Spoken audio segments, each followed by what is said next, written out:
రైతు బాగుంటేనే ఊరు బాగుంటుంది.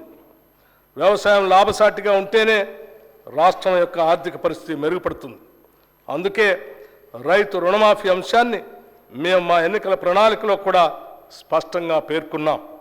ఎన్నికల ముందు ప్రజలకి హామీ ఇచ్చిన విధంగానే రైతు రుణమాఫీ పథకాన్ని అమలు చేయబోతున్నాం. 2 లక్షల రూపాయల రుణమాఫీపై త్వరలోనే మా కార్యాచరణ ఉంటుంది. అందుకు విధి విధానాలని రూపొందిస్తున్నాం. ప్రతి పంటకు మద్దతు ధర ఇస్తాం.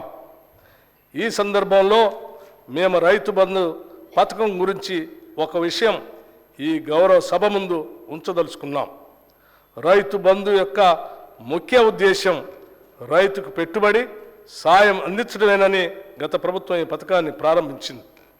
రైతుకు సాయం అందించడం అనేది ప్రశంసించదగిన విషయమే అయినా ఈ పథకం పేరుతో అసలు రైతుల కన్నా పెట్టుబడిదారులు మరియు అనర్హులే ఎక్కువ లాభం పొందారని చెప్పడానికి ఎంతో చింతిస్తున్నాం. సాగు చేయటానికి పనికిరాని కొండలు, గుట్టలు, ఆఖరికి రోడ్లు ఉన్న స్థలానికి కూడా రైతు బంధు సాయం ఇచ్చారు. పెట్టుబడిదారులు, బడా రియల్ ఎస్టేట్ కంపెనీలు కొనిపెట్టుకున్న వేలాది ఎకరాలకు కూడా రైతు బంధు సాయం అందింది. ఇది అక్రమం. ఇచ్చిన జీవోకి విరుద్ధంగా పథకాన్ని వర్తింపచేయటం అనేది గత ప్రభుత్వానికే సాధ్యమైంది. జరిగిన ఈ అక్రమాల కారణంగా మేము రైతు బంధు నిబంధనలను పునఃసమీక్ష చేసి నిజమైన అర్హులకి రైతు భరోసా కింద ఎకరానికి 15,000 రూపాయలు అందించేందుకు కృతనిశ్చయంతో ఉన్నాం. గతంలో భిన్నంగా మేము కౌలు రైతులకు కూడా రైతు భరోసా సాయాన్ని ఇవ్వటానికి మార్గదర్శకాలు సిద్ధం చేస్తున్నాం.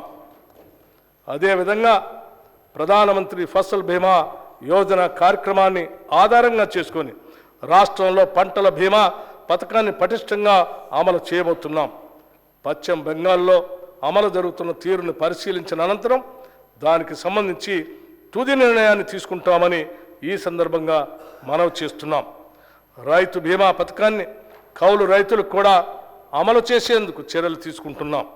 అందుకు అవసరమైన మార్గదర్శకాలని రూపొందిస్తున్నాం.